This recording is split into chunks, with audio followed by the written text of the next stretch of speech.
Chapter 14. Felix Felicis. Harry had herbology first thing the following morning.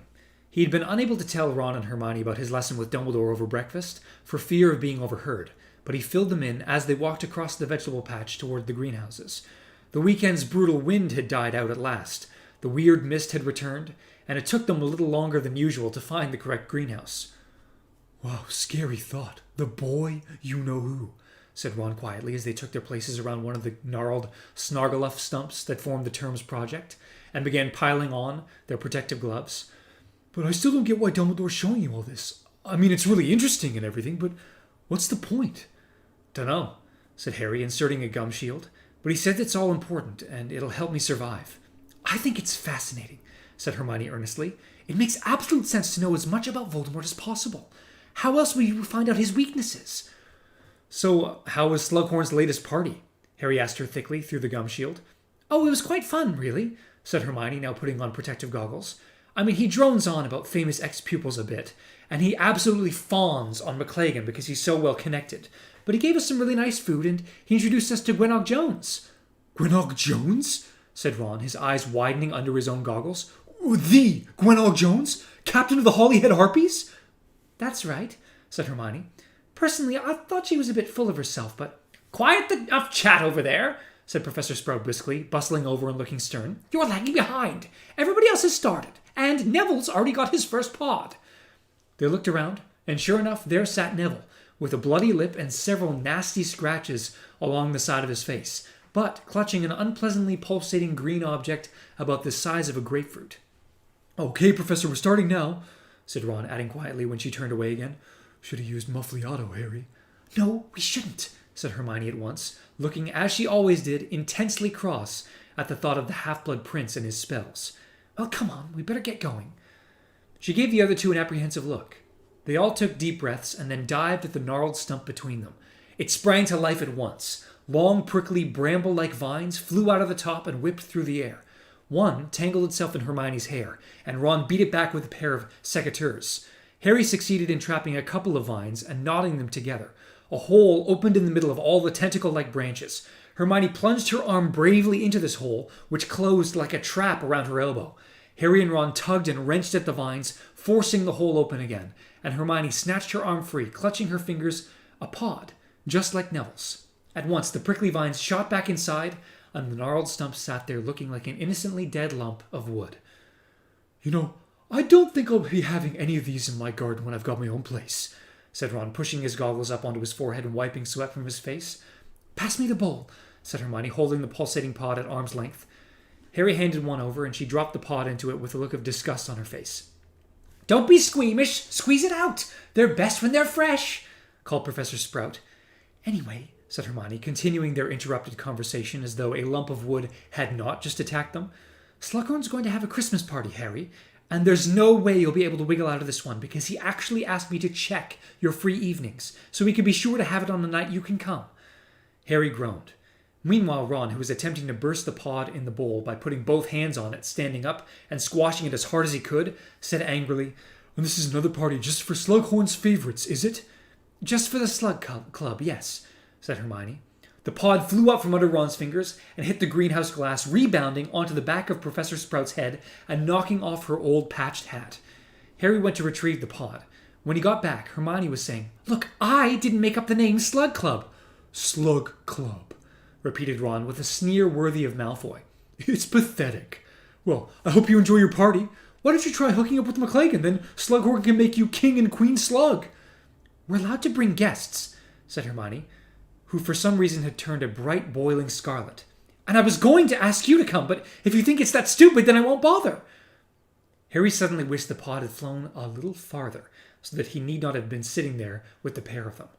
Unnoticed by either, he seized the bowl that contained the pod and began to try and open it by the noisiest and most energetic means he could think of. Unfortunately, he could still hear every word of their conversation. "You were going to ask me?"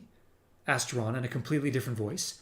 "Yes," said Hermione angrily. "But obviously if you'd rather I hooked up with McLaggen—" "No, I wouldn't," said Ron in a very quiet voice.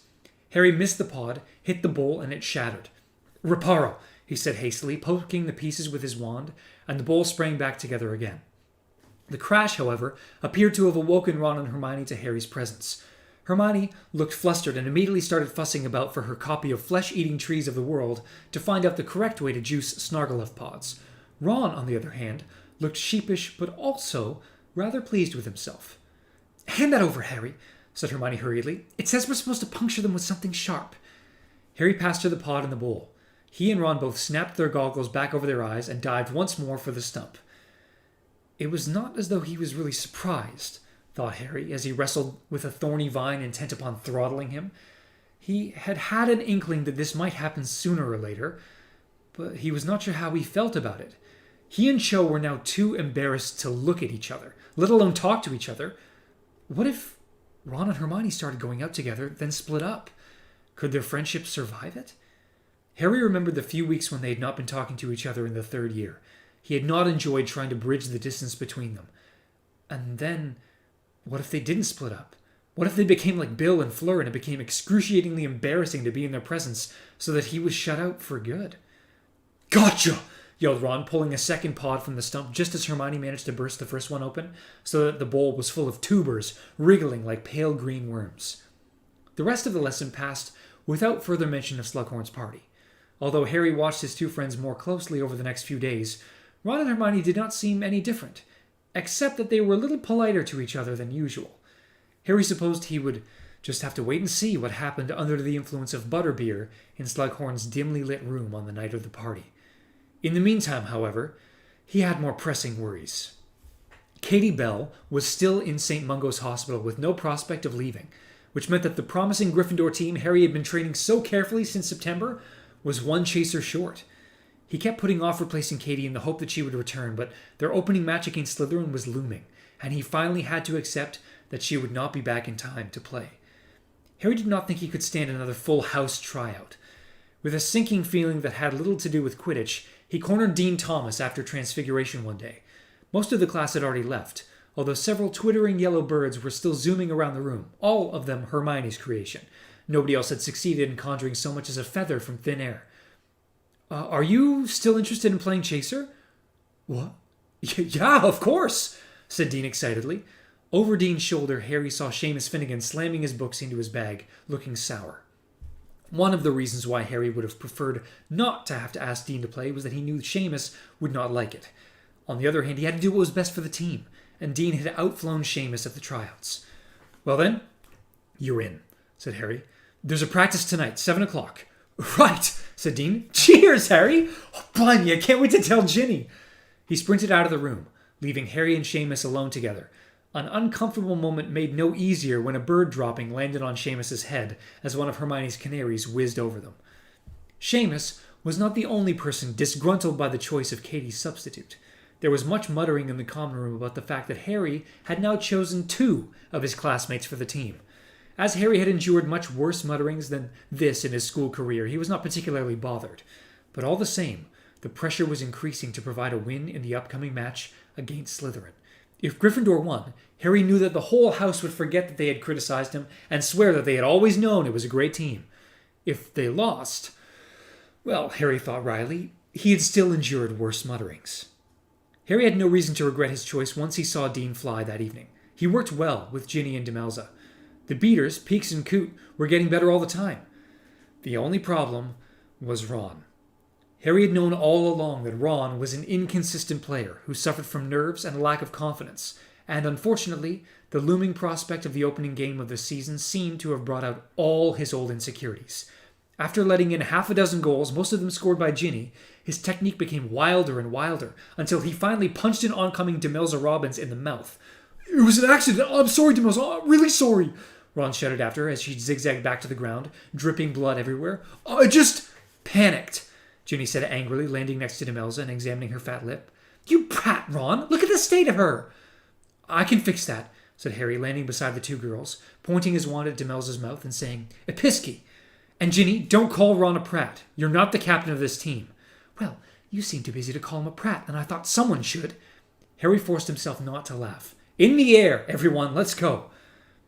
Overall, it was one of the worst practices they had had all term, though Harry did not feel that honesty was the best policy when they were this close to the match. "Good work, everyone. I think we'll flatten Slytherin, he said bracingly, and the chasers and beaters left the changing room looking reasonably happy with themselves. I played like a sack of dragon dung, said Ron in a hollow voice when the door had swung shut behind Ginny. No, you didn't, said Harry firmly. You're the best keeper I tried out, Ron. Your only problem is nerves. He kept up a relentless flow of encouragement all the way back to the castle, and by the time they reached the second floor, Ron was looking marginally more cheerful. When Harry pushed open the tapestry to take their usual shortcut up to Gryffindor Tower, however, they found themselves looking at Dean and Ginny, who were locked in a close embrace and kissing fiercely as though glued together. It was as though something large and scaly erupted into life in Harry's stomach, clawing at his insides. Hot blood seemed to flood his brain so that all thought was extinguished, replaced by a savage urge to jinx Dean into jelly. Wrestling with the sudden madness, he heard Ron's voice as though from a great distance away. Oi! Dean and Ginny broke apart, looking around. What? Said Ginny. I don't want to find my own sister snogging people in public. This was a deserted corridor till you came butting in, said Ginny. Dean was looking embarrassed. He gave Harry a shifty grin that Harry did not return, as the newborn monster inside him was roaring for Dean's instant dismissal from the team. Come on, Ginny, said Dean. Let's go back to the common room. You go, said Ginny. I want a word with my dear brother. Dean left, looking as though he was not sorry to depart the scene. Right, said Ginny, tossing her long red hair out of her face and glaring at Ron. Let's get this straight, once and for all. It is none of your business who I go out with or what I do with them, Ron. Yeah, it is, said Ron just as angrily. Do you think I want people saying my sister's a what? Shouted Ginny, drawing her wand. A what? Exactly. He doesn't mean anything, Ginny, said Harry automatically, though the monster was roaring its approval of Ron's words. Oh, yes, he does, she said, flaring up at Harry. Just because he's never snogged anyone in his life. Just because I bet the best kiss he's ever had is from our Auntie Muriel. Shut your mouth, bellowed Ron, bypassing red and turning maroon. No, I will not, yelled Ginny beside herself. I've seen you with Flem, hoping she'll kiss you on the cheek every time you see her. It's pathetic. If you went out and got a bit of snogging done yourself, maybe you wouldn't mind so much that everyone else does it. Ron had pulled out his wand too. Harry stepped swiftly between them. You don't know what you're talking about, Ron roared, trying to get a clear shot at Ginny around Harry, who was now standing in front of her with his arms outstretched. Just because I don't do it in public. Ginny screamed with derisive laughter, trying to push Harry out of the way. Oh, been kissing Pigwidgeon, have you? Or have you got a picture of Auntie Muriel stashed under your pillow? You! A streak of orange light flew under Harry's left arm and missed Ginny by inches. Harry pushed Ron up against the wall. Don't be stupid. Harry's snogged Cho Chang, shouted Ginny, who sounded close to tears now. And Hermione snogged Victor Crumb. It's only you who acts like it's something disgusting, Ron, and that's because you've got about as much experience as a 12-year-old. And with that, she stormed away. Harry quickly let go of Ron. The look on his face was murderous. They both stood there, breathing heavily until Mrs. Norris, Filch's cat, appeared around the corner, which broke the tension. Come on, said Harry as the sound of Filch's shuffling feet reached their ears. They hurried up the stairs and along a 7th-floor corridor. Oi, out of the way! Ron barked at a small girl who jumped in fright and dropped a bottle of toad spawn. Harry hardly noticed the sound of shattering glass. He felt disoriented, dizzy. Being struck by a lightning bolt must be something like this. It's just because she's Ron's sister, he told himself. You just didn't like seeing her kissing Dean because she's Ron's sister. But unbidden into his mind came an image of that same deserted corridor with himself kissing Ginny instead. The monster in his chest purred. But then he saw Ron ripping open the tapestry curtain and drawing his wand on Harry, shouting things like, betrayal of trust, supposed to be my friend. Do you think Hermione did snog Crumb? Ron asked abruptly as they approached the fat lady. Harry gave a guilty start and wrenched his imagination away from the corridor in which no Ron intruded, in which he and Ginny were quite alone. What? He said confusedly. The honest answer was yes, but he did not want to give it. However, Ron seemed to gather the worst from the look on Harry's face. Do look out, he said darkly to the fat lady, and they climbed through the portrait hole into the common room. Neither of them mentioned Ginny or Hermione again. Indeed, they barely spoke to each other that evening and got into bed in silence, each absorbed in his own thoughts. Harry lay awake for a long time, looking up at the canopy of his four-poster and trying to convince himself that his feelings for Ginny were entirely elder-brotherly. They had lived, had they not, like brother and sister all summer, playing Quidditch, teasing Ron and having a laugh about Bill and Flem. He had known Ginny for years now. It was natural that he should feel protective, natural that he should want to look out for her, want to rip Dean limb from limb for kissing her. No, he would have to control that particular brotherly feeling. Ron gave a great grunting snore. She's Ron's sister, Harry told himself firmly. Ron's sister. She's out of bounds. He would not risk his friendship with Ron for anything. He punched his pillow into a more comfortable shape and waited for sleep to come, trying his utmost not to allow his thoughts to stray anywhere near Ginny. Harry awoke next morning feeling slightly dazed and confused by a series of dreams in which Ron had chased him with a beater's bat, but by midday he would have happily exchanged the dream Ron for the real one, who was not only cold-shouldering Ginny and Dean, but also treating a hurt and bewildered Hermione with an icy, sneering indifference. What was more, Ron seemed to have become overnight as touchy and ready to lash out as the average blast-ended Scroot. Harry spent the day attempting to keep the peace between Ron and Hermione with no success. Finally, Hermione departed for bed in high dudgeon, and Ron stalked off to the boys' dormitory after swearing angrily at several frightened first-years for looking at him.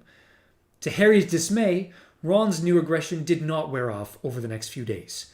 Worse still, it coincided with an even deeper dip in his keeping skills, which made him still more aggressive, so that during the final Quidditch practice before Saturday's match, he failed to save every single goal the Chasers aimed at him, but bellowed at everybody so much that he reduced Demelza Robbins to tears.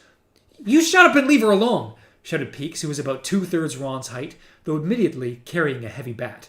"Enough!" bellowed Harry, who had seen Ginny glowering in Ron's direction, and remembering her reputation as an unaccomplished caster of the Bat Bogey Hex, soared over to intervene before things got out of hand.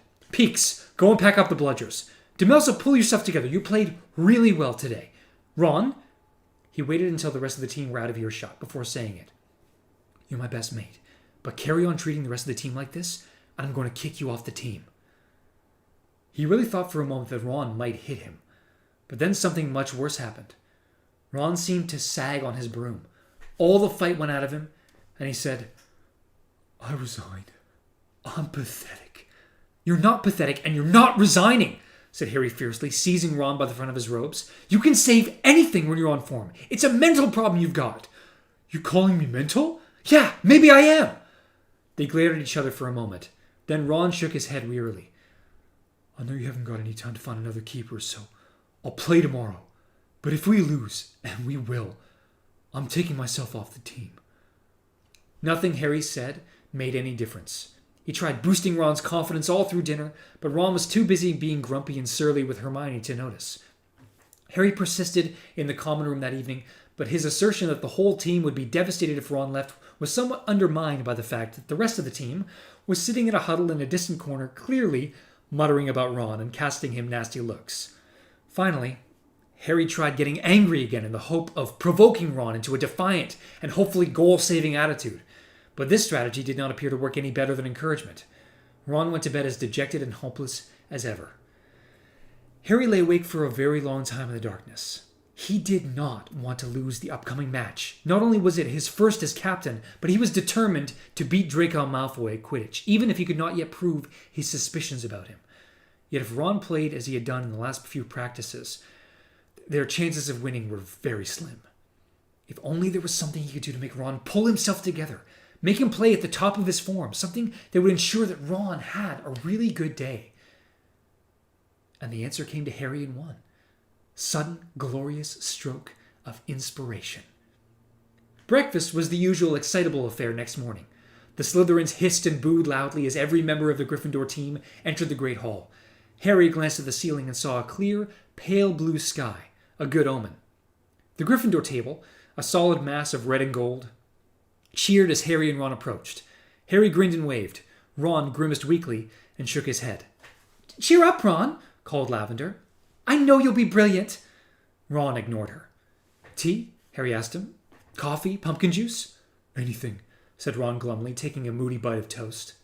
A few minutes later, Hermione, who had become so tired of Ron's recent unpleasant behavior that she had not come down to breakfast with them, paused on her way up the table. "How are you both feeling?" she asked tentatively, her eyes on the back of Ron's head. "Fine," said Harry, who was concentrating on handing Ron a glass of pumpkin juice. "There you go, Ron. Drink up." Ron had just raised the glass to his lips when Hermione spoke sharply. "Don't drink that, Ron!" Both Harry and Ron looked up at her. "Why not?" said Ron. Hermione was now staring at Harry as though she could not believe her eyes. "You just put something in that drink." "Excuse me?" said Harry. "You heard me. I saw you. You just tipped something into Ron's drink. You've got the bottle in your hand right now." "I don't know what you're talking about," said Harry, stowing the little bottle hastily in his pocket. "Ron, I warn you, don't drink it," Hermione said again, alarmed. But Ron picked up the glass, drained it in one gulp, and said, "Stop bossing me around, Hermione." She looked scandalized. Bending low so that only Harry could hear her, she hissed, "You should be expelled for that. I'd never believe it of you, Harry." "Hark, who's talking?" he whispered back. "Confounded anyone lately?" She stormed up the table away from them. Harry watched her go without regret. Hermione had never really understood what a serious business Quidditch was. He then looked around at Ron, who was smacking his lips. "Nearly time," said Harry blithely. The frosty grass crunched underfoot as they strode down to the stadium. "Pretty, lucky the weather's this good, eh?" Harry asked Ron. "Yeah," said Ron, who was pale and sick-looking. Ginny and Demelza were already wearing their Quidditch robes and waiting in the changing room. "Conditions look ideal," said Ginny, ignoring Ron. "And guess what? That Slytherin chaser, Vasey, he took a bludger in the head yesterday during their practice, and he's too sore to play. And even better than that, Malfoy's gone off sick too." "What?" said Harry, wheeling around to stare at her. "He's ill? What's wrong with him?" "No idea, but it's great for us," said Ginny brightly. "They're playing Harper instead. He's in my year, and he's an idiot." Harry smiled back vaguely, but as he pulled on his scarlet robes, his mind was far from Quidditch. Malfoy had once before claimed he could not play due to injury, but on that occasion he had made sure the whole match was rescheduled for a time that suited the Slytherins better. Why was he now happy to let a substitute go on? Was he really ill, or was he faking? "Fishy, isn't it?" he said in an undertone to Ron. "Malfoy not playing?" "Lucky, I call it," said Ron, looking slightly more animated. "And Vasey off too? He's their best goal scorer. I didn't fancy..." "Hey," he said suddenly, freezing halfway through, pulling on his keeper's gloves and staring at Harry. "What?" You..." Ron had dropped his voice. He looked both scared and excited. "My drink? My pumpkin juice? You didn't..." Harry raised his eyebrows, but said nothing except, "We'll be starting in about 5 minutes. You'd, better get your boots on." They walked out onto the pitch to tumultuous roars and boos.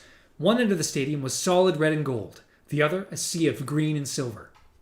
Many Hufflepuffs and Ravenclaws had taken sides too. Amidst all the yelling and clapping, Harry could distinctly hear the roar of Luna Lovegood's famous lion-topped hat. Harry stepped up to Madame Hooch, the referee, who was standing ready to release the balls from the crate. "Captains, shake hands," she said, and Harry had his hand crushed by the new Slytherin captain, Urquhart. "Mount your brooms. On the whistle.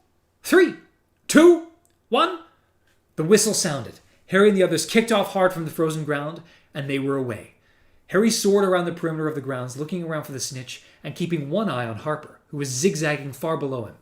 Then a voice that was jarringly different than the usual commentators started up. "Well, there they go, and I think we're all surprised to see the team that Potter's put together this year. Many thought, given Ronald Weasley's patchy performance as keeper last year, that he might be off the team, but, of course, a close personal friendship with the captain does help." These words were greeted with jeers and applause from the Slytherin end of the pitch. Harry craned around on his broom to look toward the commentator's podium. A tall, skinny blonde boy with an upturned nose was standing there, talking into the magical megaphone that had once been Lee Jordan's. Harry recognized Zacharias Smith, a Hufflepuff player whom he heartily disliked. "Oh, and here comes Slytherin's first attempt on goal. It's Urquhart streaking down the pitch, and..." Harry's stomach turned over. "Weasley saves it! Well, he's bound to get lucky sometimes, I suppose." "That's right, Smith. He is," muttered Harry, grinning to himself as he dived amongst the chasers, with his eyes searching all around for some hint of the elusive snitch. With half an hour of the game gone, Gryffindor were leading 60 points to 0. Ron having made some truly spectacular saves, some by the very tips of his gloves, and Ginny having scored 4 of Gryffindor's 6 goals. This effectively stopped Zacharias wondering loudly whether the two Weasleys were only there because Harry liked them, and he started on Peeks and Coot instead. "Of course, Coot isn't really the usual build for a beater," said Zacharias loftily. "They've generally got a bit more muscle." "Hit a bludger at him," Harry called to Coot as he zoomed past, but Coot, grinning broadly, chose to aim the next bludger at Harper instead, who was just passing Harry in the opposite direction. Harry was pleased to hear the dull thunk that meant the bludger had found its mark. It seemed as though Gryffindor could do no wrong. Again and again they scored, and again at the other end of the pitch, Ron saved goals with apparent ease. He was actually smiling now, and when the crowd greeted a particularly good save with a rousing chorus of the old favorite, "Weasley is our king," he pretended to conduct them from on high. "Thinks he's something special today, doesn't he?" said a snide voice, and Harry was nearly knocked off his broom as Harper collided with him hard and deliberately. "Your blood traitor, pal."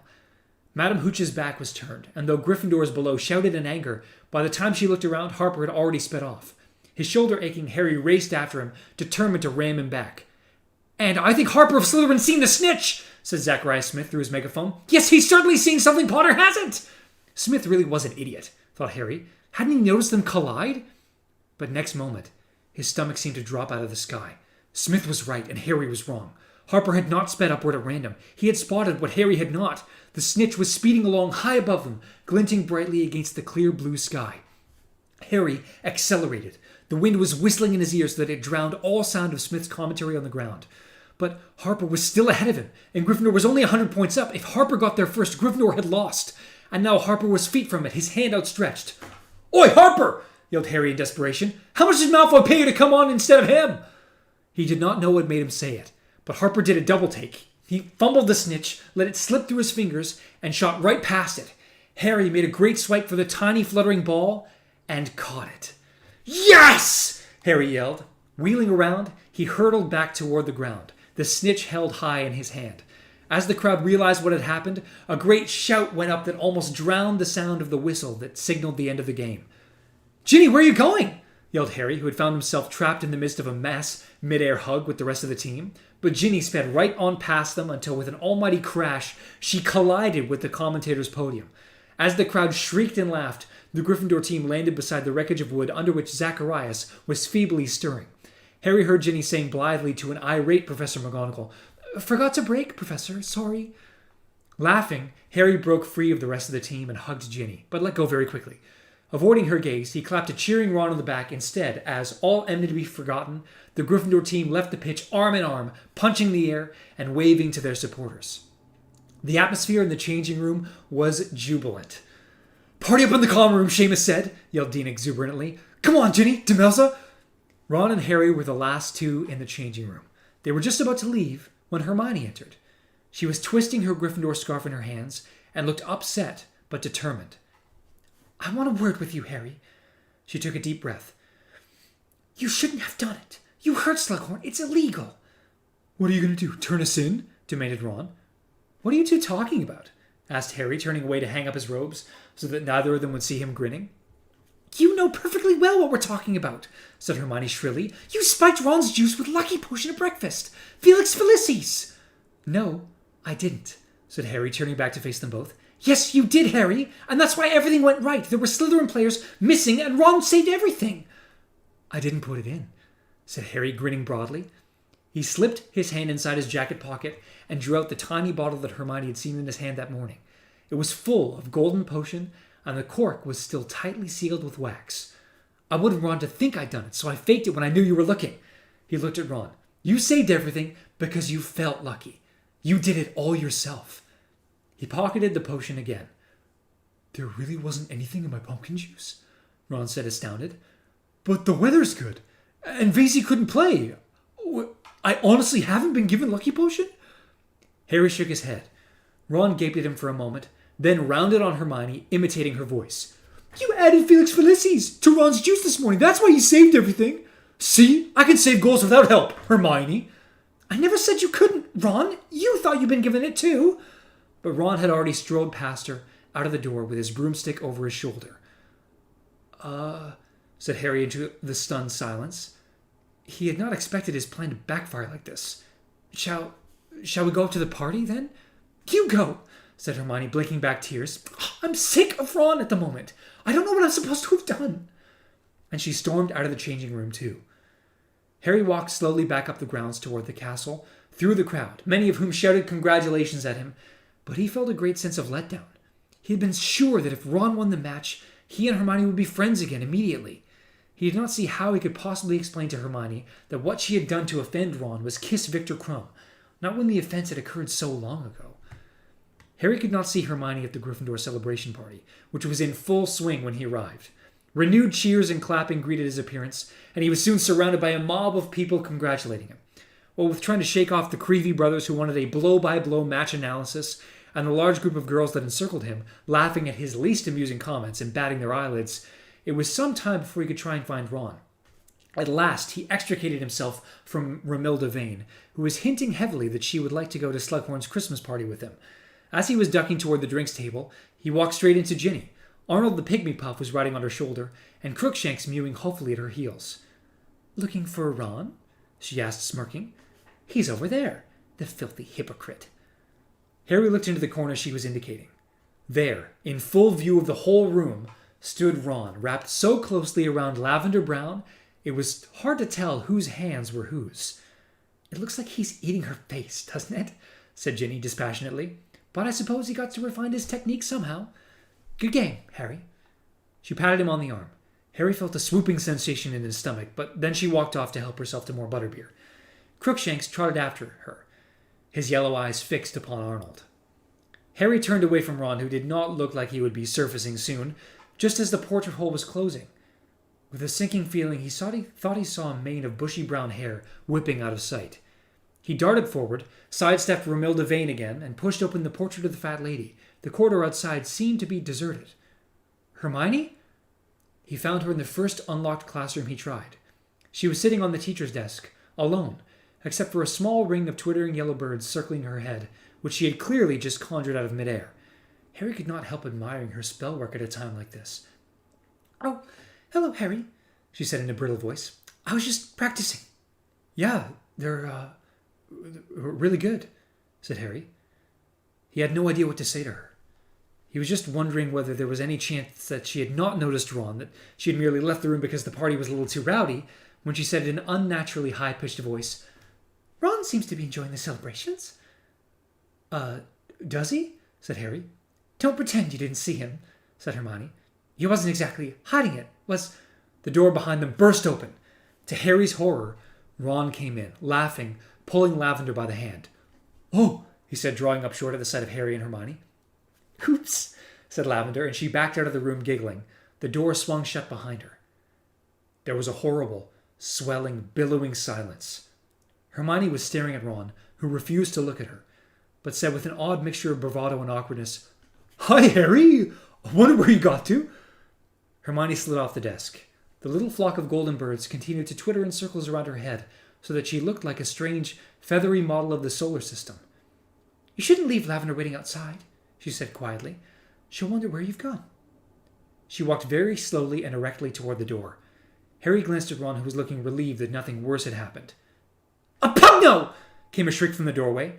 Harry spun around to see Hermione pointing her wand at Ron, her expression wild. The little flock of birds was speeding like a hail of fat golden bullets toward Ron, who yelped and covered his face with his hands. But the birds attacked, pecking and clawing at every bit of flesh they could reach. "Get off me!" he yelled. But with one last look of vindictive fury, Hermione wrenched open the door and disappeared through it. Harry thought he heard a sob before it slammed. Chapter 15. The Unbreakable Vow. Snow was swirling against the icy windows once more. Christmas was approaching fast. Hagrid had already single-handedly delivered the usual 12 Christmas trees for the Great Hall. Garlands of holly and tinsel had been twisted around banisters of the stairs. Everlasting candles glowed from inside the helmets of suits of armor, and great bunches of mistletoe had been hung at intervals along the corridors.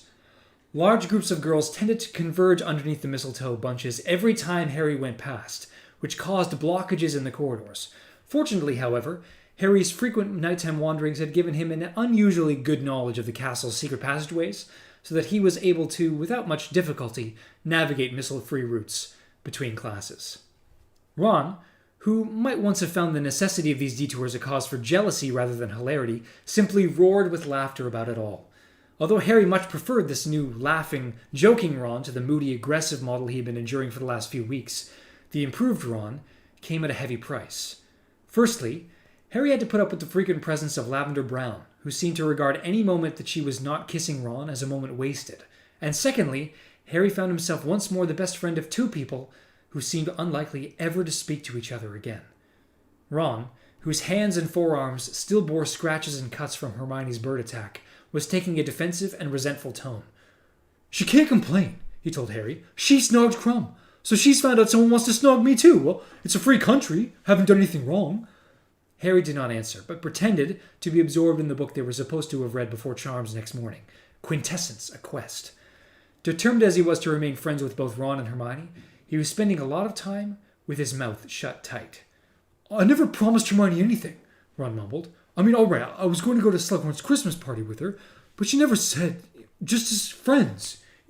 I'm a free agent."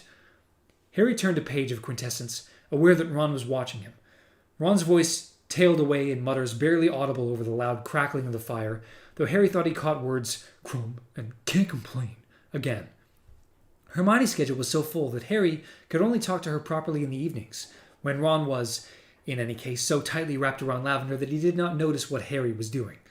Hermione refused to sit in the common room while Ron was there, so Harry generally joined her in the library, which meant that their conversations were held in whispers. "He's at perfect liberty to kiss whomever he likes," said Hermione, while the library and Madame Pince prowled the shelves behind them. "I really couldn't care less." She raised her quill and dotted an I so ferociously that she punctured a hole in her parchment. Harry said nothing. He thought his voice might soon vanish from lack of use. He bent a little lower over advanced potion making and continued making notes on everlasting elixirs, occasionally pausing to decipher the prince's useful additions to Libacious Barrage's text. "And incidentally," said Hermione after a few moments, "you need to be careful." "For the last time," said Harry, speaking in a slightly hoarse whisper after 3/4 an hour of silence. "I'm not giving back this book. I've learned more from the Half-Blood Prince than Snape or Slughorn have taught me, and I'm not talking about your stupid so-called prince," said Hermione, giving this book a nasty look as it had been rude to her. "I'm talking about earlier. I went into the girls' bathroom just before I came in here, and there were about a dozen girls in there, including that Romilda Vane, trying to decide how to slip you a love potion. They're all hoping they're going to get you to take them to Slughorn's party, and they all seem to have bought Fred and George's love potions, which, I'm afraid to say, probably work." "Why didn't you confiscate them?" demanded Harry. It seemed extraordinary that Hermione's mania for upholding rules could have abandoned her at this crucial juncture. "They didn't have the potions with them in the bathroom," said Hermione scornfully. "They were just discussing tactics. As I doubt whether even the Half-Blood Prince," she gave the book another nasty look, "could dream up an antidote for a dozen different love potions at once. I just invite someone to go with you. That'll stop all the others thinking they've still got a chance. It's tomorrow night. They're getting desperate." "There isn't anyone I want to invite," mumbled Harry, who was still trying not to think about Ginny any more than he could help, despite the fact that she kept cropping up in his dreams in ways that made him devoutly thankful that Ron could not perform legitimacy. "Well, just be careful what you drink, because Romilda Vane looked like she meant business," said Hermione grimly. She hitched up the long roll of parchment on which she was writing her arithmancy essay and continued to scratch away with her quill. Harry watched her with his mind a long way away. "Hang on a moment," he said slowly. "I thought Filch had banned anything bought at Weasley's Wizard Wheezes." "And when has anyone ever paid attention to what Filch has banned?" asked Hermione, still concentrating on her essay. "But I thought all the owls were being searched. So how come these girls are able to bring love potions into school?"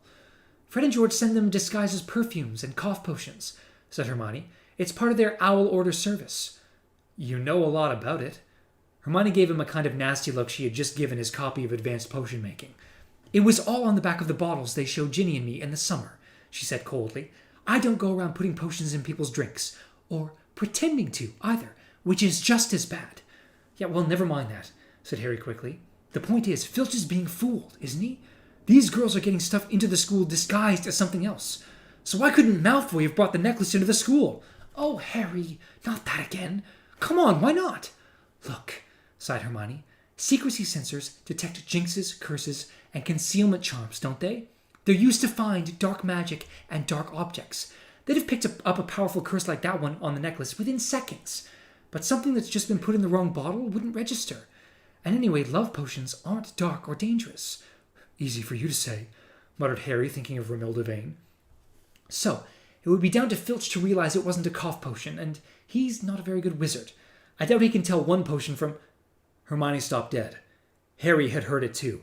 Somebody had moved close behind them among the dark bookshelves. They waited, and a moment later the vulture-like countenance of Madame Pince appeared around the corner, her sunken cheeks, her skin like parchment, and her long hooked nose illuminated unflatteringly by the lamp she was carrying.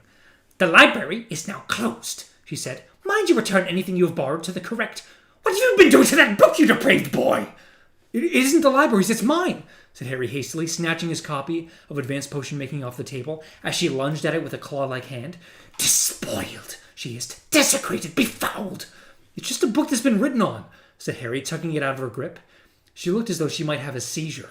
Hermione, who had hastily packed up her things, grabbed Harry by the arm and frog-marched them away. "She'll ban you from the library if you're not careful. Why did you have to bring that stupid book?" "It's not my fault she's barking mad, Hermione. Or do you think she overheard you being rude about Filch? I've always wondered and thought there might be something going on between them." "Oh, ha ha." Enjoying the fact that they could speak normally again, they made their way along the deserted lamplit corridor back to the common room, arguing about whether or not Filch and Madame Pince were secretly in love with each other. "Baubles," said Harry to the fat lady, this being the new festive password. "Same to you," said the fat lady with a roguish grin, and she swung forward to admit them. "Hi, Harry," said Romilda Vane the moment he had climbed through the portrait hole. "Fancy a gilly water?" Hermione gave him a "what did I tell you" look over her shoulder. "No thanks," said Harry quickly. "I don't like it much." "Well, take these anyway," said Romilda, thrusting a box into his hands. "Chocolate cauldrons. They've got fire whiskey in them. My gran sent them to me, but I don't like them." "Oh, right. Thanks a lot," said Harry, who could not think of what else to say. I'm just going to go over here with..." He hurried off behind Hermione, his voice tailing away feebly. "Told you," said Hermione succinctly. Sooner you ask someone, sooner they'll leave you alone, and you can..." But her face suddenly turned blank. She had just spotted Ron and Lavender, who were entwined in the same armchair. "Well, good night, Harry," said Hermione, though it was only 7 o'clock in the evening, and she left for the girls' dormitory without another word. Harry went to bed comforting himself that there was only one more day of lessons to struggle through, plus Slughorn's party, after which he and Ron would depart together for the Burrow. It now seemed impossible that Ron and Hermione would make up with each other before the holidays began, but perhaps, somehow, the break would give them time to calm down, think better of their behavior. But his hopes were not high, and they sank still lower after enduring a transfiguration lesson with both of them the next day. They had just embarked upon the immensely difficult topic of human transfiguration. Working in front of mirrors, they were supposed to be changing the color of their own eyebrows. Hermione laughed unkindly at Ron's disastrous first attempt, during which he somehow managed to give himself a spectacular handlebar mustache. Ron retaliated by doing a cruel but accurate impression of Hermione jumping up and down in her seat every time Professor McGonagall asked a question, which Lavender and Parvati found deeply amusing, and which reduced Hermione to the verge of tears again. She raced out of the classroom on the bell, leaving half her things behind. Harry, deciding that her need was greater than Ron's, just now, scooped up her remaining possessions and followed her. He finally tracked her down as she emerged from the girls' bathroom on the floor below.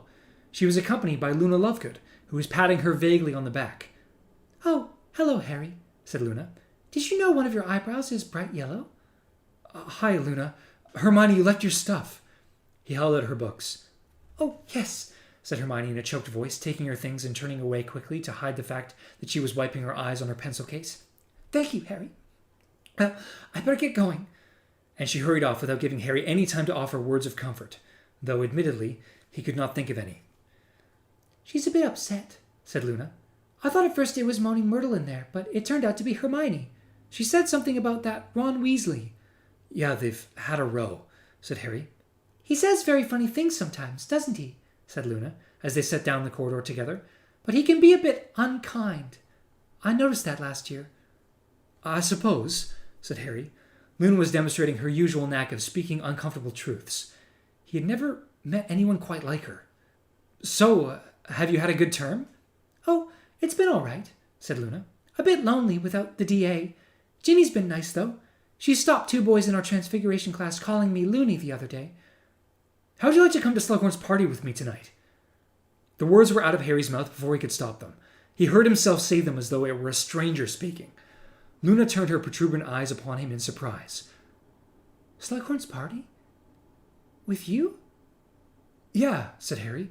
We're supposed to bring guests, so I thought you might like... I mean, he was keen to make this intentions perfectly clear. I mean, just as friends, you know? But if you don't want to... He was already half hoping that she didn't want to. "Oh no, I'd love to go with you as friends," said Luna, beaming as he had never seen her beam before. "Nobody's ever asked me to a party before, as a friend. Is that why you dyed your eyebrow? For the party? Should I do mine too?" "No," said Harry firmly. "That was a mistake. I'll get Hermione to put it right for me. So I'll meet you in the entrance hall at 8 o'clock then." "Aha!" screamed a voice from overhead, and both of them jumped. Unnoticed by either of them, they had just passed right underneath Peeves, who was hanging upside down from a chandelier and grinning maliciously at them. "Potty asked Loony to go to the party. Potty loves Loony. Potty loves Loony." And he zoomed away, cackling and shrieking, "Potty loves Loony." "Nice to keep these things private," said Harry. And sure enough, in no time at all, the whole school seemed to know that Harry Potter was taking Luna Lovegood to Slughorn's party. "You could have taken anyone," said Ron in disbelief over dinner. "Anyone! And you choose Loony Lovegood?" "Don't call her that, Ron," snapped Ginny, pausing behind Harry on her way to join friends. "I'm really glad you're taking her, Harry. She's so excited."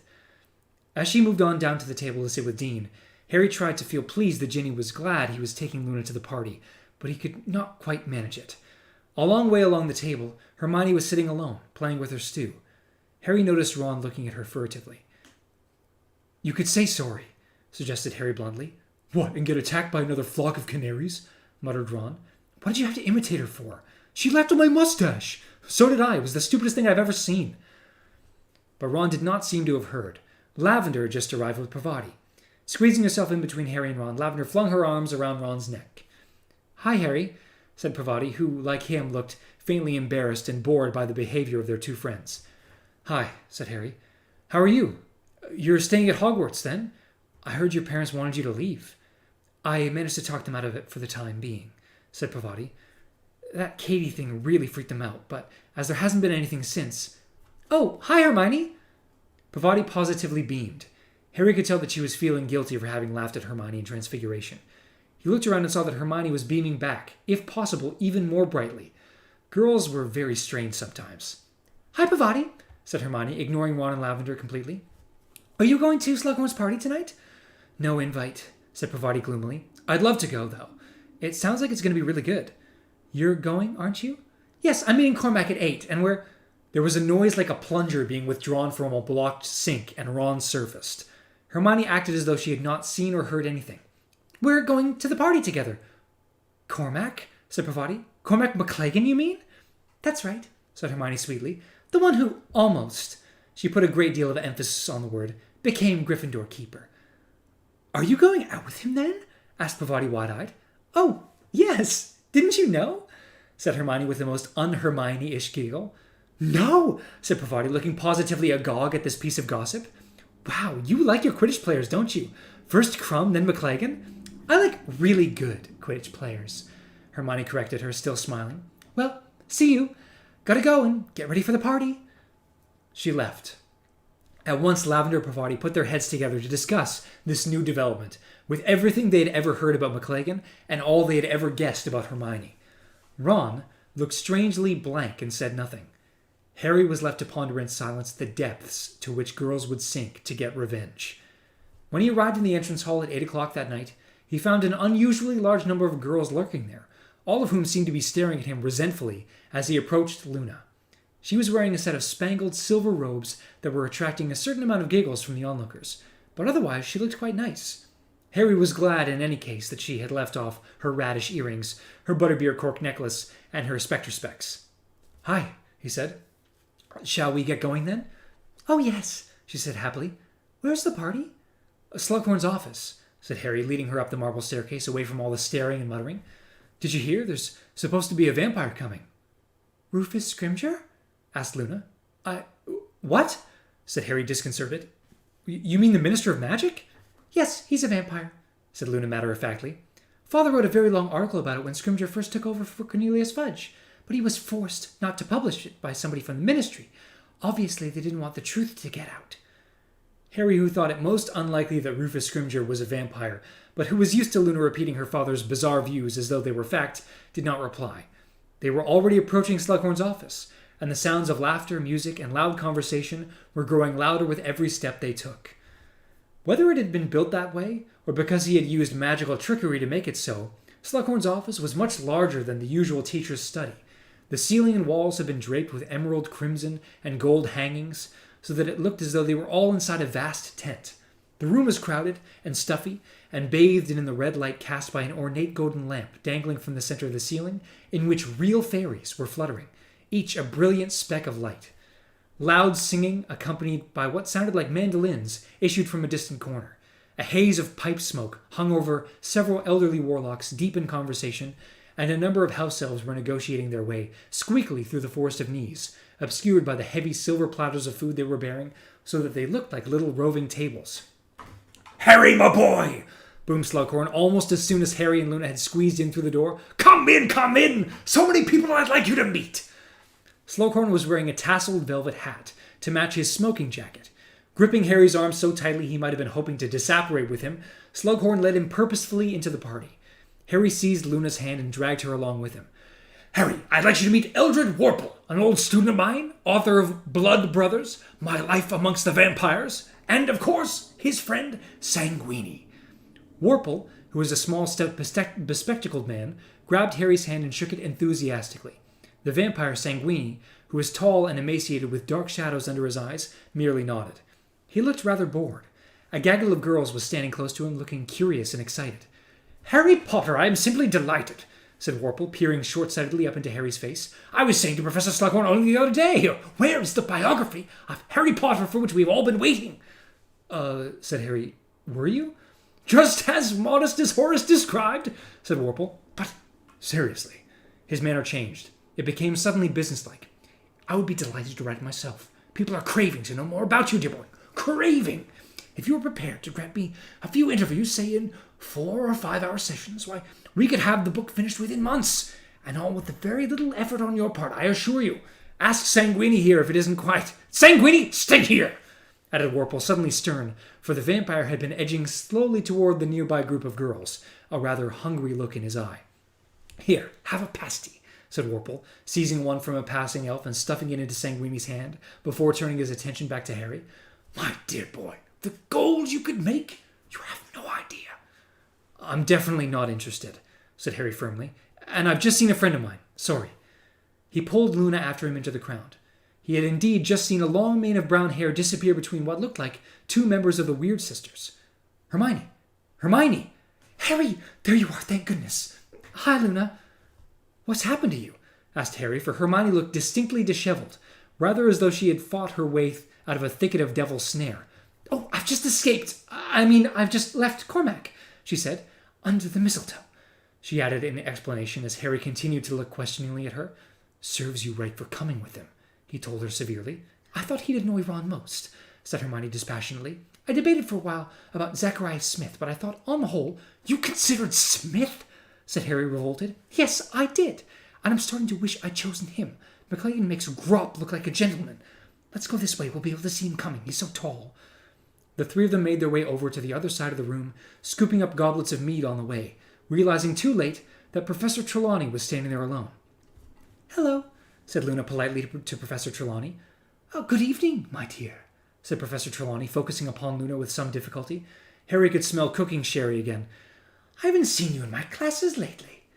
"No, I've got friends this year," said Luna. "Oh, of course," said Professor Trelawney with an angry, drunken titter. "Or Dobbin, as I prefer to think of him. You would have thought, would you not, that now that I am returned to the school, Professor Dumbledore might have gotten rid of the horse. But no, we share classes. It's an insult, frankly, an insult. Do you know?" Professor Trelawney seemed too tipsy to have recognized Harry. Under the cover of her furious criticisms of Firenze, Harry drew closer to Hermione and said, "Let me get something straight. Are you planning to tell Ron that you interfered at keeper tryouts?" Hermione raised her eyebrows. "Do you really think I'd stoop that low?" Harry looked at her shrewdly. "Hermione, if you can ask out McLaggen—" "There's a difference," said Hermione with dignity. "I've got no plans to tell Ron anything about what might or might not have happened at keeper tryouts." "Good," said Harry fervently, "because they'll just fall apart again and we'll lose the next match." "Quidditch," said Hermione angrily. "Is that all boys care about? Cormac hasn't asked me one single question about myself. No, I've just been treated to 100 great saves made by Cormac McLagan non-stop ever since... Oh no, here he comes. She moved so fast, it was as though she had disapparated. One moment she was there, the next she had squeezed between two guffawing witches and vanished. Seen Hermione? Asked McLagan, forcing his way through the throng a minute later. No, sorry, said Harry, and he turned quickly to join in Luna's conversation, forgetting for a split second to whom she was talking. Harry Potter, said Professor Trelawney in deep, vibrant tones, noticing him for the first time. Oh, hello, said Harry unenthusiastically. My dear boy, she said in a very carrying whisper. The rumours, the stories, the chosen one. Of course I have known for a very long time. The omens were never good, Harry. But why have you not returned to divination? For you of all people, the subject is of the utmost importance. Ah, Sybil, we all think our subject's the most important, said a loud voice, and Slughorn appeared at Professor Trelawney's other side, his face very red, his velvet hat a little askew, a glass of meat in one hand, and an enormous mince pie in the other. But I don't think I've ever known such a natural at potions, said Slughorn, regarding Harry with a fond, if bloodshot eye. Instinctive, you know, like his mother. I've only ever taught a few of this kind of ability. I can tell you that, Sybil. Why, even Severus. And to Harry's horror, Slughorn threw an arm and seemed to scoop Snape out of thin air toward them.